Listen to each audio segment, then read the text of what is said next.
Салам алейкум туугандар, кандайсыңар анан? Башың араманбы деги? Бүгүнкү сөз, бенза жөнүндө да, точнее анын баасы жөнүндө. Мен дагы силерге окшоп жаман жин келип, өзүнчө эле нерв болуп, какого фига ушунча кымбат белен деп эле жаман истерика болуп жүргөм да анан. Ёма, ушуну интернеттен изучать этип көрөйүнчү деп анан башка мамлекеттерге салыштырып карасам, прикинь, Кыргызстанда биздин кошуналарга караганда аябай эле арзан экен го. Ёма, таң калдым мен. Тажикстан, Белоруссия, Молдова, Армения, Өзбекстанга караганда бизде 20-40 сомго арзан экен, представляете? Анан мен дагы күнөөлүү адамды издеп жаман сөгөйүн дегем да, чындачы. Анан көрсө, прикинь, вот такие вот дела. Бизде вообще нормально экен. Конечно, мурункуга караганда өлө кымбаттады, бирок өзүнүн объективный причиналары бар да, түшүнөсүңөрбү? Пандемия азыр по всему миру, строительный материалы вообще асманга учту да, Ошон үчүн бул жерден азыр пока бирөөнү күнөөлөш кыйын экен, Патыратып эле ар кимди эле сөгө бербейли. Азыр дүйнө жүзүндө ушундай окуя болуп атыптыр. Россия деле өзүнүн региондоруна бергендей баа менен эле берип атыптыр, чынын айткандачы, бизгечи салыштырып караганда. Кыргыздар ушундай экен, бензанын понтучу. Силер да карап көрсөңөр болот, мени калп айтып атат десеңерчи. Еще бизде дефицит жок экен да. Тиякта Өзбекстан, Казакстан,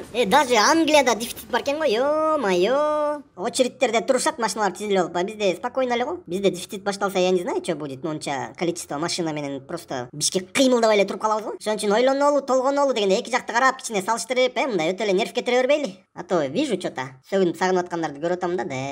Ошондой кыргызым. Бүгүнкү кеп ушундай. Оюң кандай? Кеп салчы бир. Кулак мени жеп салчы дегендей.